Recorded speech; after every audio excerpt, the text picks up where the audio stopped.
Bonsoir Fabien, peux-tu me dire ce qu'est une assemblée générale?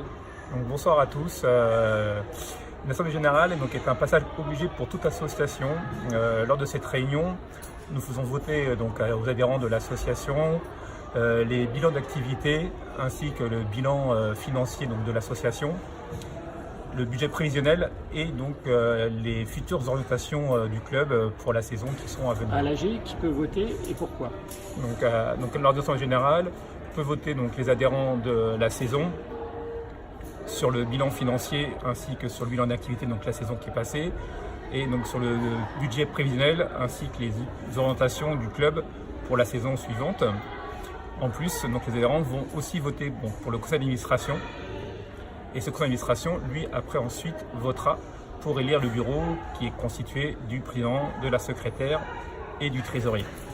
Combien faisons-nous d'AG par an et pourquoi cette année est-elle différente? C'est vrai qu'habituellement, nous faisons une seule AG par an, à la fin de la saison, en début de saison, pour voter les éléments de la saison passée.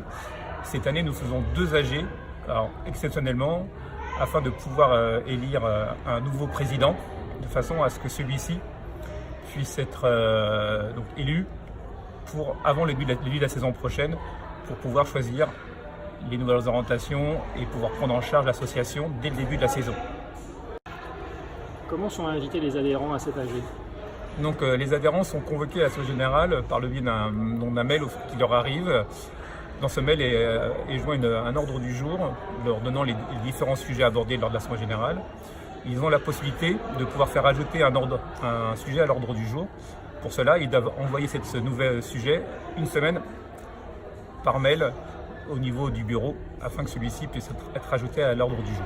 Qui est considéré comme adhérent et peut voter à l'AG? Est considéré comme adhérent toute personne du club qui est à jour de ses cotisations, ainsi que les représentants légaux pour les personnes qui sont mineures. Vous pouvez aussi voter par le biais de procuration et vous donnerez votre pouvoir à un adhérent en sachant qu'il y a un seul pouvoir qui peut être donné par adhérent.